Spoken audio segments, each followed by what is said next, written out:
Bom, senhores, dando continuidade ao som de Samba do Avião de Tom Jobim, nesses momentos tensos que estamos vivendo, vamos para o nosso último capítulo com relação à classificação dos contratos. Hoje, chegamos ao fim da nossa trilogia com relação à classificação dos contratos. Com relação ao objeto, onde iremos explicar contratos preliminares e definitivos. E depois, a classificação quanto à designação, onde será a vez de explicar contratos nominados e inominados, típicos e atípicos, mistos e coligados. União de contratos, encerraremos o tema classificação dos contratos. Sendo assim, vamos lá. Bom, quanto ao objeto, temos duas classificações quanto ao objeto. Contratos preliminares e definitivos, né? O Código Civil de 2002 trouxe uma novidade em sua disposição normativa ao estabelecer a possibilidade da existência de um contrato preliminar, pré-contrato, né, que se ouve falar bastante no mundo do futebol, aquele jogador que está encerrando o seu contrato com o clube A e faz um pré-contrato com o clube B. Né? No latim, é o pactum de contrarrendo. O contrato preliminar, na aguçada definição do professor Caio Mário, nada mais é do que aquele por via do qual ambas as partes ou uma delas se comprometem a celebrar mais tarde outro contrato que seria o principal.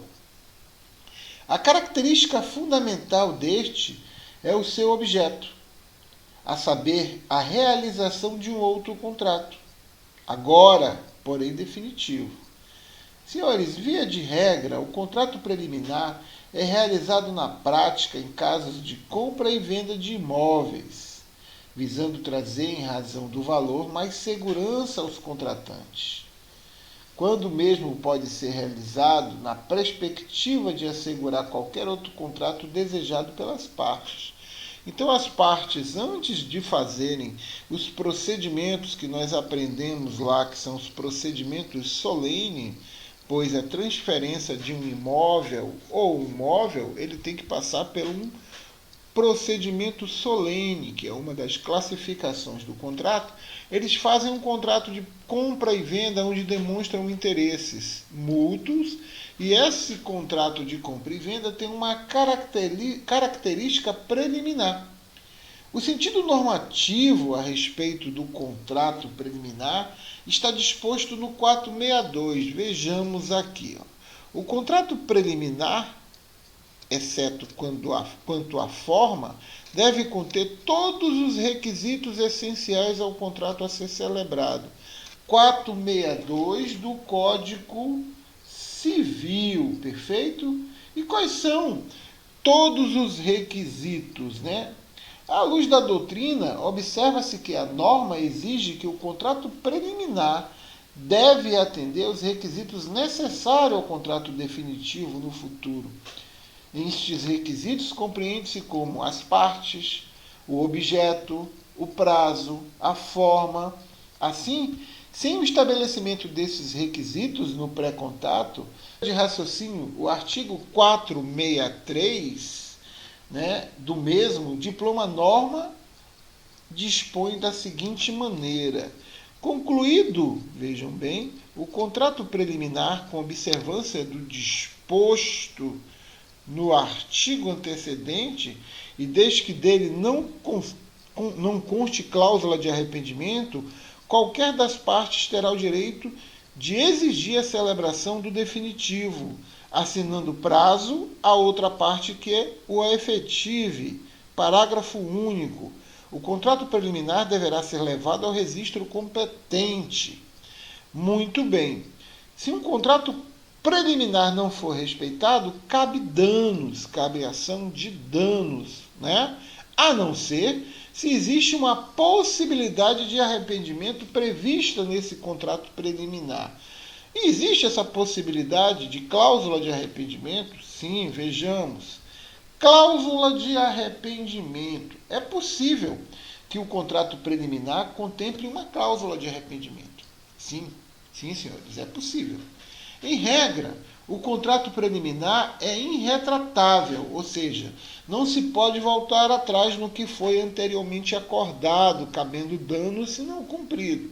Porém, para que seja possível a retratação, para que se evite as ações de danos, existe essa possibilidade de arrependimento. É necessário que conste expressamente no contrato a chamada cláusula de arrependimento, que em suma são multas aplicadas pela desistência do não cumprimento do que foi previsto no contrato preliminar, que iria gerar um contrato definitivo. Vejamos o 464, que ele fala: esgotado o prazo, poderá o juiz, a pedido do interessado, suprir a vontade da parte inadimplente, aquela parte que não cumpriu o que foi acertado em contrato preliminar, conferindo caráter definitivo ao contrato preliminar. Transforma ele em definitivo, uma vez que o prazo se esgota, salvo se isto se opuser à natureza da obrigação. Assim que uma das partes cumprir a sua obrigação decorrente do contrato preliminar, exemplo, dentro do prazo efetuou o pagamento de todas as parcelas acordadas, poderá esta parte exigir a celebração do contrato definitivo, né? Já que eu cumpri tudo o que eu tinha que ser determinado no contrato preliminar, né? Eu quero agora que ele se transforme em definitivo, fornecendo um prazo para que a outra parte efetive o 463 do Código Civil. Nos financiamentos de veículos se vê muitas ações com relação a esse ponto, porque o veículo, enquanto alienado, né, ele trata ali de um contrato preliminar de compra e venda, uma vez que ainda não tem a propriedade do veículo. Isso pode acontecer com imóvel também. Uma vez se quitando todas as parcelas, tem que se estabelecer prazo para que o banco, né, faça o contrato definitivo, transferindo à parte o direito à propriedade. Em muitos casos, isso demora. E isso gera danos, e cabe ações de danos exatamente em cima disso, uma vez que não tem previsão de arrependimento, porque a parte já quitou tudo que lhe era de direito. O 465 do Código Civil também, ele fala que se estipulante não der execução ao contrato preliminar, poderá a outra parte considerá-lo desfeito e pedir perdas e danos, que eu acabei de falar para vocês. Ele fez a sua parte, uma das partes, né, quitou todas as mensalidades, as prestações inerentes ao financiamento do veículo, e o banco não transferiu o veículo para ele, dando um contrato definitivo, como se ele tivesse a propriedade, né? Cabe perdas e danos, ok?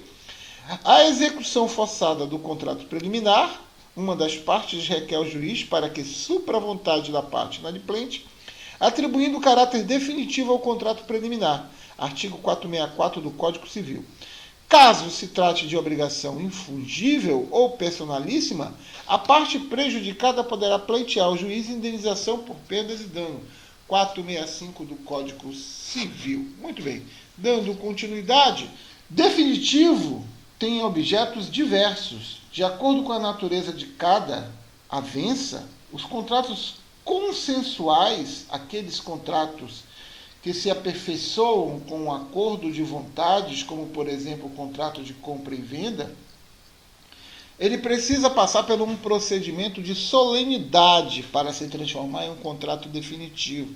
Lembra-se com relação a imóveis, que precisa ser lavrada a escritura, alterado o registro de imóvel. Tudo isso são procedimentos, né, de um contrato preliminar que passa a ser um contrato definitivo. O contrato definitivo nada mais é do que o fechamento, do que o fim do que um dia foi um contrato preliminar. Independente disso, pode-se passar direto para um contrato definitivo, como já explicamos em classificações de contrato, né, com relação à classificação de contratos reais. Perfeito? Então, os contratos definitivos são os contratos que já foi acordado às partes e agora cumprida as obrigações entre os contratantes. Correto? Dentro disso, vamos falar quanto à designação. Quanto à designação, nós temos contratos nominados e inominados, típicos e atípicos, mistos e coligados. União de contratos. Vamos lá. O que são os contratos nominados? Né? Os contratos previstos em lei, os contratos que estão no Código Civil. Nós emprestamos isso, por incrível que pareça, também dentro do Código Processual Penal, tem as provas nominadas e nominadas. Né? O que são as nominadas? As que estão previstas em lei. Não é diferente no mundo civil. Os contratos nominados são os que estão lá previstos em leis. Quais são? Nós temos uma quantidade significativa, mais de 20 contratos previstos em lei, que tem toda a sua normatização. Vejamos alguns: contrato de compra e venda, contrato de seguro, contrato de troca, contrato de permuta, prestação de serviço, contrato de jogo, de aposta, doação, de locação, entre outros previstos no Código Civil. Eu coloquei dois aqui, para que os senhores acompanhem. O 481 do Código Civil, pelo contrato de compra e venda, um dos contratantes se obriga a transferir o domínio de certa coisa e o outro a pagar-lhe certo preço em direito. O 538 do Código Civil fala: considera-se, que aqui trata de doação, que é um dos contratos nominados previsto em lei, considera a doação o contrato que uma pessoa, por liberalidade, transfere do seu patrimônio bens ou vantagens para outra pessoa. Em linhas gerais, todos os contratos previstos no Código Civil, que tem procedimentos que têm que ser seguidos, são contratos nominados e automaticamente os contratos típicos. Contratos nominados são contratos tipificados que estão em lei. Então chamamos de contratos nominados ou contratos típicos, ok? Contratos inominados ou atípicos. Os contratos inominados, né, ou atípicos, são os contratos que não são previstos em lei. Eles não estão dentro do Código Civil. Porém, eles podem sim ter a validade, podem ter a legalidade da lei, quando seguem princípios de boa-fé e o que prevê o Código Civil. Quanto aos inominados ou atípicos, estes contratos não são regulados expressamente pelo Código Civil ou por lei especial, porém são permitidos juridicamente para sua validade. Basta o consenso e que as partes sejam livres e capazes e o seu objeto seja lícito. Óbvio, você não pode fazer contrato sobre objetos ilícitos. Lícito, possível, determinado ou determinável a suscetível de apreciação econômica. Estabelece o Código Civil no seu artigo 425, eu coloquei aqui para vocês: é lícito às partes estipular contratos atípicos, contratos que não estão previstos em lei, quer dizer, não estão como os nominados dentro do Código Civil, onde explicam toda a sua regulamentação. Então, é lícito que as partes possam, sim, observar das normas gerais fixadas nesse Código Civil. Se seguirem as normas, os contratos atípicos, os inominados, que não estão previstos em lei, eles podem sim ter validade se seguirem as normas previstas no Código Civil. Né? Trata-se, por exemplo, da disciplina dos contratos atípicos no novo diploma do Código Civil Brasileiro, que é a Lei 10.406 de 2002, na redação do seu artigo 425, que eu acabei de ler aqui para vocês, que dispõe ser lícito às partes a celebração de contratos atípicos. Por favor, não confundam, não quer dizer que possa-se fazer contratos que não estão previstos em lei ao seu bel prazer. Embora eles não estejam discriminados como os contratos nominados, eles precisam seguir os parâmetros do Código Civil, observadas as normas gerais fixadas neste Código, está aqui no artigo 425. Perfeito? Dando continuidade, quanto à designação, os contratos coligados, que é uma das características do contrato contra a designação, representam um grupo de contratos que tem algum ponto em comum entre si. Bacana? Uma pessoa, por exemplo, que fez com que estes contratos interajam uns com o outro, muito embora cada um deles seja um contrato independente, dotado de autonomia. São contratos principais. cada qual dotado da sua característica própria. Dentro da história dos contratos atípicos, para vocês terem uma ideia, encontram-se os contratos coligados. Um contrato atípico é aquele, que já falamos ainda há pouco, que não está previsto no ordenamento jurídico.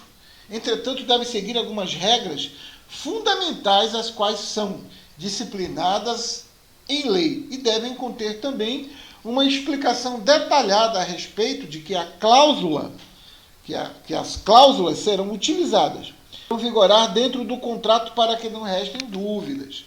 Ok? Então, senhores, dentro da lógica, os contratos existe a liberdade de contratar. A liberdade está conferida para que, se a pessoa contratar com quem quiser, tal dispositivo faz parte da tipicidade dos contratos. Posto isto, pode-se começar a entender a respeito dos contratos coligados, os quais, como já mencionados, nada mais são do que dois ou mais contratos que apresentam um vínculo entre si. Entre os contratos coligados existe uma cláusula acessória, né, coligada com a união de contratos. Cláusula acessória, já falamos isso em uma outra oportunidade na classificação dos contratos. Pois a última se caracteriza por contratos que são realizados ao mesmo tempo o vínculo e meramente externo. Você tem um contrato principal, porém a cláusula acessória, ela vincula vários outros contratos que são independentes e são principais. Ok?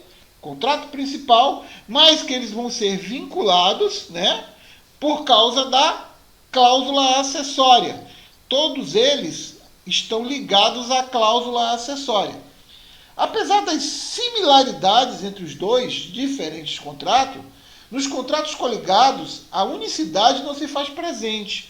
Veja, o principal não se une. Eles estão unidos pelas cláusulas acessórias, né? No caso dos contratos mistos, coligados e contratos mistos, se refere à unicidade presente ou não nestes contratos. Os contratos místicos, atípicos, possuem a característica de uma unidade indivisível. Você tem uma unidade total. E os contratos coligados formam uma união com dependência. A dependência está na cláusula acessória. Pois trazem uma reunião de contratos que buscam o mesmo fim. E individualmente são desinteressantes, mas conservam a sua individualidade, o que distingue-se os contratos mistos dos contratos coligados. Ok? Aqui eu deixo para vocês aqui dois exemplos, né, mistos. Resulta da combinação de um contrato típico com cláusulas criadas pela vontade das partes. Deixa de ser um contrato típico, porém não se torna totalmente atípico. Já o coligado não se confunde com o misto, pois constitui uma pluralidade em que vários contratos celebrados pelas partes apresentam-se interligações por uma cláusula acessória. Né? Aqui eu tenho um exemplo que eu trouxe para vocês, que é algo que deve incomodar muita gente, a questão dos combustíveis. O contrato celebrado pelas distribuidoras de petróleo com exploradores de postos de gasolinas, que engloba, em geral, várias avanças interligadas, como o fornecimento de combustível. A exclusividade, vamos supor, posto Ipiranga de comprar só daquela distribuidora, né? Isso é um contrato coligado. Você tem o contrato principal e tem o contrato da franquia, que é o contrato coligado, onde você vai ter aqui avanças interligadas como fornecimento de combustível, arrendamento das bombas, locação de prédios e financiamentos e por aí vai. Ok? Muito bem, dando continuidade, quanto à designação, vamos falar desse contrato, união de contratos. A união de contratos, pois a última, se caracteriza por contratos que são realizados ao mesmo tempo. O vínculo é meramente externo. A união de contratos, o contrato mantém a autonomia peculiar, né, o principal, e na união interna ou interdependência, uma avança pode depender da outra, ou uma excluir a outra. Exemplo, a venda de um computador, que é o contrato principal, concessão gratuita de programas. Então eu tenho uma união. Ao comprar o computador, eu tenho cessão gratuita de programa. Isso seria a união de contratos. Eu tenho dois contratos independentes que se unem devido a uma situação. Ao comprar o computador, que é um contrato independente, eu vou me unir com o fornecimento de programas. Posso querer, posso não querer aquele programa e colocar um outro. mas eles estão unidos, eles estão fixados. Tem alguns casos até que se caracterizam por ilegalidade, é quando você coloca obrigatoriedade para se adquirir determinado bem, linkando a um outro produto. Isso é ilegal conforme o Código de Defesa do Consumidor, embora seja uma união de contrato. Aqui os contratos, apesar de manterem sua individualidade, como eu acabei de explicar para vocês, no caso da compra do computador, estão ligados entre si de acordo com a intenção dos contratantes, ou do nexo de funcionalidade. Para que o computador funcione, precisa dos programas, que influem no respectivo regime. Então o vínculo aqui já não é exterior, mas sim substancial, visto que há entre os dois contratos uma relação de interdependência. A união de contratos ela tem 3 divisões. Você tem a união externa, né, que acontece se 2 ou mais contratos surjam como materialmente unidos, sem que entre eles se estabeleça qualquer nexo, correto? No caso do computador, não pode ser utilizado, porque o computador, para o funcionamento, precisaria do programa. Então, ele não é uma união externa, né? Mas eu posso ter 2 contratos que são unidos, embora um não precise do outro, mas existe essa possibilidade. Por exemplo, o fornecimento a venda do computador com a possibilidade de eu te entregar em casa e você pegar na loja. Isso é um contrato à parte, né? Ok? Então, sem que entre eles se estabeleça qualquer nexo com relevância jurídica. Por exemplo, comodato de imóveis dentro de uma locação de imóvel, o transporte interestadual de pessoas, em que é um contrato de transporte de seguro. Eu vou comprar a passagem, tem também o seguro incluso. O contrato mantém a autonomia peculiar. A outra forma é a união interna, que é com interdependência. Uma avença pode depender da outra ou uma excluir a outra. A venda do computador volta, né, para poder caracterizar que é uma união interna. A venda de um computador com exceção gratuita dos programas. O computador não funciona sem os programas. Por último, a união alternativa, que ela ocorre sempre que a concretização de um contrato afasta-se a celebração de outro. Uma avença exclui a outra. No exemplo acima, eu compro o computador ou compro programas, correto? Bom, dito isso, né, eu espero que nós tenhamos encerrado e esclarecido a classificação dos contratos, né, com essa nossa última apresentação. Senhores, não se esqueçam que nós teremos uma prova, os exercícios vão estar disponíveis no AVA. Se acharem conveniente, se inscrevam no canal, deixem um like. Um abraço a todos e até a próxima.